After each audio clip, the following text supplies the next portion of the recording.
বরগুনায় দখলদারের কবলে পানি উন্নয়ন বোর্ডের প্রায় 4,000 একর জমি, এমনকি ধীরে ধীরে দখল হয়ে যাচ্ছে পাউবোর অফিসও। অভিযোগ রয়েছে কর্মকর্তাদের নিষ্ক্রিয়তার কারণেই এই অবস্থা, যদিও নানা সীমাবদ্ধতার অজুহাত তাদের। বরগুনার আমতলী উপজেলা পানি উন্নয়ন বোর্ড অফিস। জনবল সংকটে নেই তেমন কর্মতৎপরতা। সেই সুযোগেই অফিস চত্বরে গড়ে উঠেছে আবাসস্থল। অভিযোগ, পানি উন্নয়ন বোর্ড কর্মকর্তাদের নিষ্ক্রিয়তা ও প্রভাবশালীর দৌরাত্মেই দখল হচ্ছে সরকারি জমি।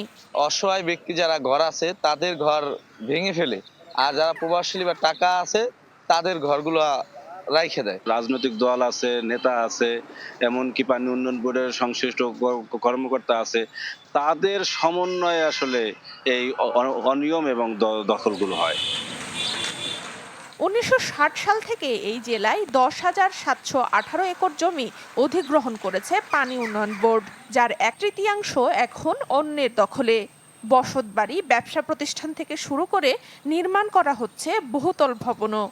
খাল না হইলেই আমাদের ব্যবসা বাণিজ্য, সকলের ব্যবসা বাণিজ্য সব শেষ হয়ে যায়। এই বোট যারা ট্রলারে ব্যবসা বাণিজ্য করে তারাই খালে ঢোকে না, অন্য দিকে চলে যায়। সেটি উচ্ছেদের জন্য আসলে পানি উন্নয়ন বোর্ডের তেমন কোনো উদ্যোগ নেই। আর উদ্যোগ নিল রাজনৈতিক কারণে এবং প্রভাব বিস্তারের কারণে তারা সেখানে সফল হতে পারে না।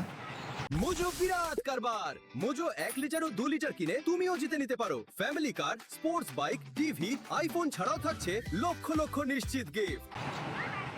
যদিও পানি উন্নয়ন বোর্ডের দাবি, জায়গা দখলের চেষ্টা আইনি প্রক্রিয়ায় বন্ধ করা হচ্ছে, কিন্তু মামলা জটিলতা ও জনবল সংকটে বেগ পেতে হচ্ছে তাদের। আমাদের জনবল স্বল্পতা আছে। ভূমি রিলেটেড আমার এই দপ্তর ভূমি এবং মামলা দেখার জন্য মাত্র 2টা পদ আছে। সেই 2টা পদের একজনও আমার এখানে কর্মরত নাই।